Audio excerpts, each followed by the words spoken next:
Yang apa ni? Tak, cuba kawan-kawan tekan.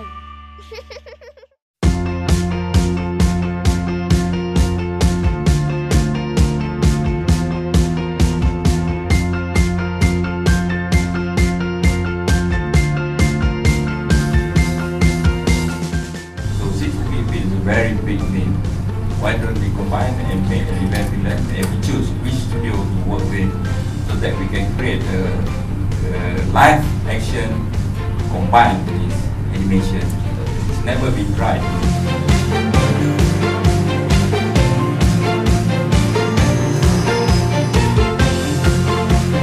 Konsep filem ni Upin Ipin ni muncul tepat pada waktunya dalam suasana yang diperlukan oleh satu peminat ini yang begitu teruja dengan kehadiran Upin Ipin dalam kehidupannya.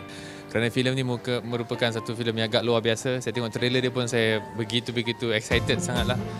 Kualiti dia begitu tinggi dan juga jenama Upin Ipin tu siapa yang boleh sangsi lagi kan, memang satu jenama yang paling kuat di Malaysia. MDEC sungguh berbangga dengan pihak Leskopak dan KRU Studios untuk melancarkan Upin Ipin Jeng Jeng Jeng di Kreatif 2016. Kita cuba mengusahakan filem ini dapat ditayangkan bulan 11, hujung bulan 11 waktu cuti sekolah, dan diharapkan semua adik-adik cakap dengan mak bapak tu untuk pergi tengok filem Jeng Jeng Jeng.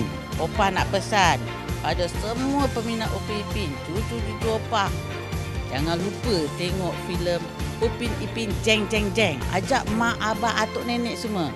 Dan lepas tu seronoklah tengok Upin Ipin ya.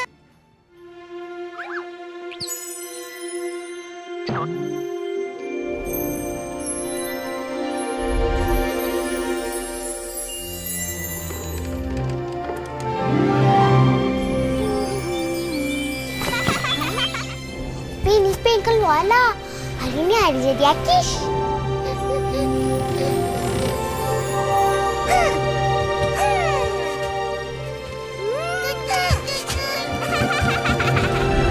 Nipu.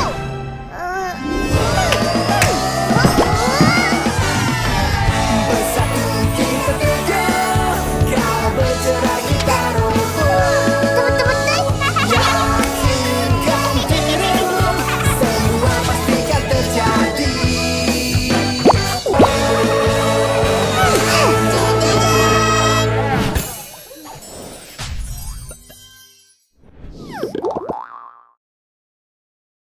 Kawan-kawan, jangan lupa subscribe YouTube channel kita orang. Betul-betul.